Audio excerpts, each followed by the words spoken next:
আজকে মূলত বিষয় হচ্ছে যে গত পরশুদিন জেলার পাত্রসাহেব ব্লকের বিষ্ণুপুর গ্রামে একজন 2 বছর 6 মাসের একটা কন্যা সন্তান দেওয়াল চাপা পড়ে মারা যায়। এর কারণে আমরা আজ প্রেস কনফারেন্স ডেকেছিলাম যে গত বছরও বিষ্ণুপুরের 3টি সন্তান একইভাবে দেওয়াল চাপা পড়ে মারা যায়। আমার নেতা অভিষেক বন্দ্যোপাধ্যায় তাদেরকে নিয়ে দিল্লি গিয়েছিল গ্রাম উন্নয়ন দপ্তরে দরবার করতে যে মানুষের আবাস যোজনার টাকা এবং 100 দিনের কাজের টাকা দেওয়া হোক, কিন্তু তারা কর্ণপাত করেনি। তারা সেই অসহায় সন্তান হারা বাবাদের উপরেও লাঠিচার্জ করে কিন্তু দিল্লি থেকে তারা তাড়িয়েছিল, গ্রেফতার করেছিল। আজ আবার এক কন্যা সন্তানকে আমরা হারালাম। একদিকে যারা বাংলা এবং বাঙালির বিরোধিতা করছেন, বাংলা ভাষার বিরোধিতা করছেন, আর একদিকে তারা হিন্দুত্বের জিগির তুলছেন।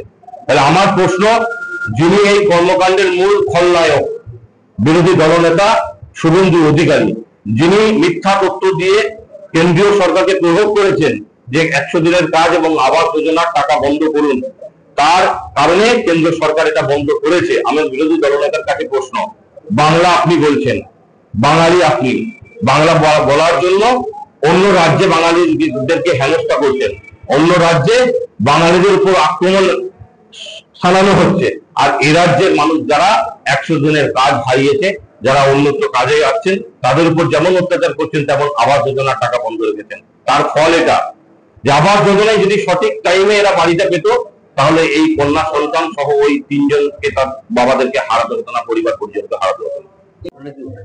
ঘটনাটা বলছে সকাল 6:45 ঠিক আছে, খেলা করছিল ছেলেটি ওই পিড়েশন উঠোনোতে, যে দেখা গেল একটি ছোট পাঁচির ছিল, সে পাঁচিরটি দেয়াল মাটির পুরনো দেয়াল, সে দেয়ালটি ভেঙে ছেলেটার গায়ে পড়ে যায় এবং চাপা যাওয়ার কারণে আমরা হসপিটালে নিয়ে আসছিলাম।